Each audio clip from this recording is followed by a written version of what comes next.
প্রভৃতি ভাসিয়ে যাইতে দেখি নাই, আজ দেখিতেছি ক্রমাগত পুষ্প দুব্বা নির্মাল্লাদি ভাসিয়া যাইতেছে।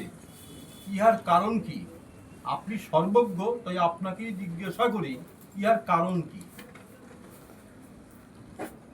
তখন নারদ প্রমুখা যে তত্ত্ব তারা বলেছিলেন তৎসমস্তই আমি পুনরায় বলিতেছি, তোমরা শ্রবণ করো। একদিন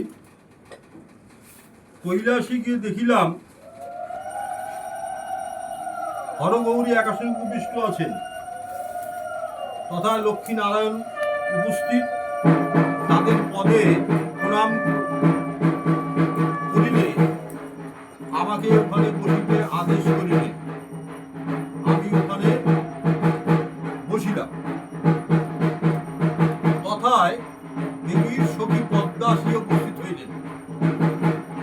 পদ্মাকে দেখিয়া দেবী বলিলেন, পদ্মা, তোমাকে দেখিয়া মনে হইতেছে কোনো কিছু জানবার ইচ্ছা তোমার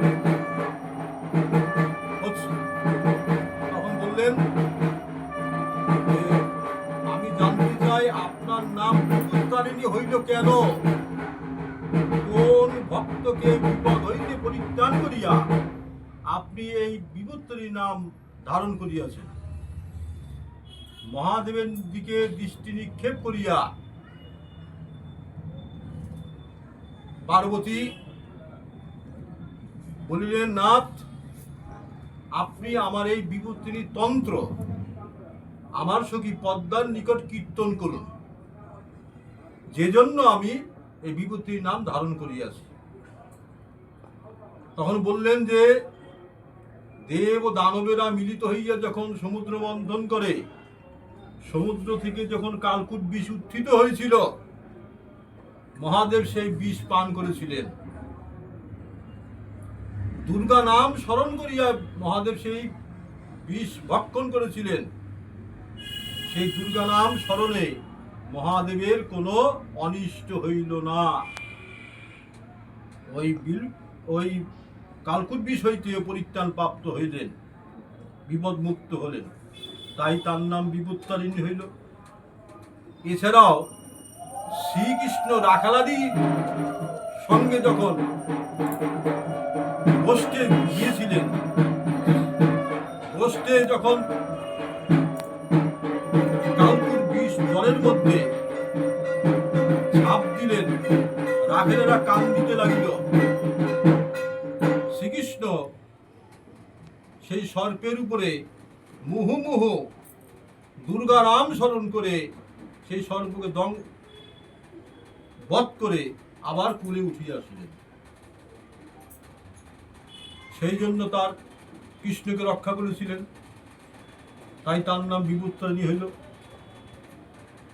এই আখ্যান বলার পরে বললেন যে একটি প্রাচীন উপাখ্যানও আছে, তৎসমস্ত শুনিলে তোমরা বুঝতে পারিবে।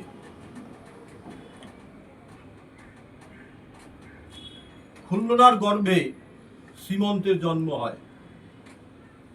পঞ্চম বৎসর কালে তিনি পাঠশালায় যান। নানা কুকথা তাকে শুনতে হয়। তার পিতা বাণিজ্যের জন্য বিদেশে গমন করিয়েছেন, তাকে সে কোনোদিনই দেখেননি। তাই তার মায়ের খুল্লনার অভিপ্রায় যে পিতার অন্বেষণে পুত্রে যাক। মায়ের মলিন বদন দেখে পুত্রেও মায়ের কাছে গিয়ে অনুমোদন চাইলেন যে আমি পিতার অন্বেষণে যাইব, আপনি আমাকে অনুমতি দিন। মাতা তাহার বিদেশ গমন অনুমোদিত করিল এবং সপ্ততরী সুসজ্জিত করিয়া বিপত্তারিণী পূজা করে বিভূতির মায়ের অর্ঘ্য তার মাথায় শুয়ে বললেন, মা, আমার এই একমাত্র পুত্র ছাড়া আর কেউ নেই। পিতার অন্বেষণে সে বিদেশে গমন করিতেছে। এই দুখুনির ধন যদি আবার ফিরে আসে, আমি ষোড়শোপচারে তোমার পূজা করিব মা, তুমি এই দুখিনীর ধনকে রক্ষা করিও বলে মাঙ্গলিক সকল কর্ম সম্পাদন করে উলুধ্বনি শঙ্খধ্বনি দিয়ে তরণী ছাড়াই দিল। তরণী একুল একুল সেকুল গিয়ে সিঙ্গলের ঘাটে বেরিল।